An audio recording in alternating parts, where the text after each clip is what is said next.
রহমানির রহিম। আমি সাকান্দা বক্সি আপনাদের জন্য এই ধানের উপরে আরেকটা ব্লক নিয়ে আসলাম। এই ব্লকটা প্রায় শেষ, ইরদান শেষ এবং এখন কাজ হচ্ছে ক্ষেত শুকানো। সেই ক্ষেত শুকানোটাও আপনাদের দেখাবো, আপনারা আমার সাথে। ইরদান হচ্ছে ধান কাটা শেষ পর্যায়ে, আর এই জমিটা দেখতেছেন, এই জমিটাই হচ্ছে এই চকের মধ্যে শেষ ধান কাটা। সেই ধান কাটারাই আপনাদের মাঝে আমি তুলে ধরার চেষ্টা করলাম। এখানে সুন্দর একটা বক পাখিও দেখতে পাচ্ছি, এই ধানের আটির উপরে বসে আছে, সেটাও আপনাদের মাঝে আমি তুলে ধরার, ভালো করে দেখানোর চেষ্টা করছি।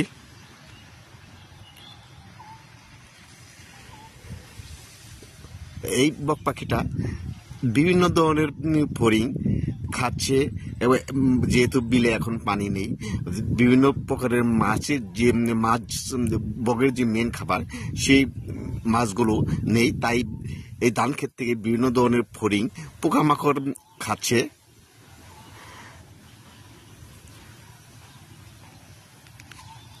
আর এই বিলের মধ্যে এই জমিটাই হচ্ছে ধান কাটার শেষ এটাই আপনাদের জমিটা আমি দেখাচ্ছি।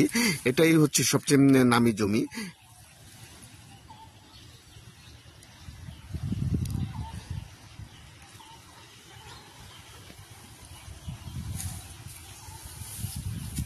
আর ওই পাশে দেখছেন, ওই পাশে ধান মারাই করছে, সেটাও আপনাদের মাঝে দেখাচ্ছি।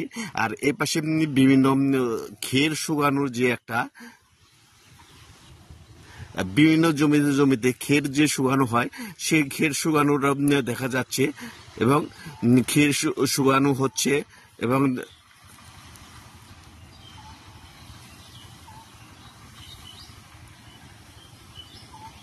ধান ঘাটা হচ্ছে, বিভিন্ন কার্য দেখা যাচ্ছে। এই সিজন আসলে বিভিন্ন ধরনের কাজকর্ম দেখা যায়।